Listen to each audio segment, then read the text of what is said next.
Shukriya, Miranam Johei. By speaking in Fazl's native tongue of Urdu, I made him feel at home. I made him smile. I made a lifelong friend, and I made the Homeland Security watch list. I'm relatively new to comedy, and my initial attempts were inconclusive. I wasn't able to judge the reaction of the audience. The very first joke I told was about Malaysian Flight 370, and to this day I still don't know if it landed. I think one of the hardest parts about comedy for me, getting into it, is that so much of it comes from poking fun at the stereotypes of certain groups of people, and I just don't feel comfortable doing that. If I was forced to do it, I would probably choose a group that has no negative stereotypes, and therefore it wouldn't be funny. Those people from Switzerland with their Spanx and their watches and their chocolate. See, it's not funny. That's because the Swiss are too cool. They're so cool, in fact, that even though they don't have an army, they have a knife named after them. The Swiss Army knife. It has a corkscrew on it. How menacing can their soldiers be when you know that every one of them has a party device in their pants? Enough with the fighting already. Come join me for a Pinot Noir. Yes, Suzanne, I know. Technically for you that would be 2 party devices in their pants, but I'm trying to take the high road here. The Swiss. You know you've made it as a country when you have a cheese named after you.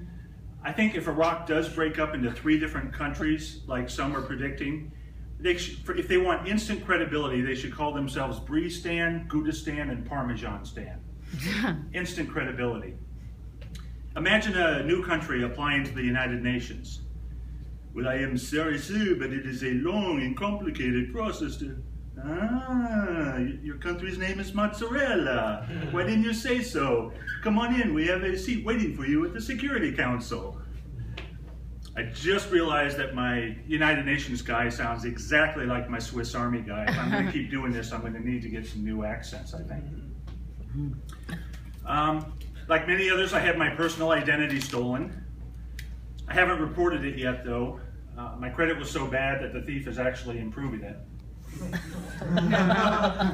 I first found out about it when Visa's Fraud Protection Unit called me to report some abnormal activity on my account. I asked what type of abnormal activity. They said, well, the person using the card now appears to actually be doing something with their life. That's kind of harsh. I recently became a member of the Mile High Club, accidentally. The airplane lavatories are so small and I'm so large that when we hit an air pocket, I became intimate with a soap dispenser. I call her Bubbles. She's not much on personality, but on the plus side, she is self-lubricating. So I guess that's a wash, literally. I stayed in there for the remainder of the flight, telling myself it was because I was too embarrassed to show my face and go back to my seat. But then I realized that was a lie when I began rooting for more turbulence. Because of me, Virgin Atlantic Airlines will now have to change their name.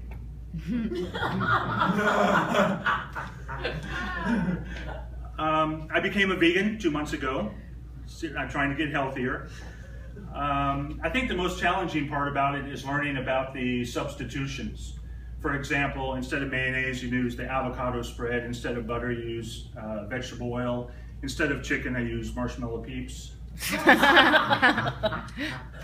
The peeps look like chicken, but ironically, they're one of the few things that don't taste like chicken.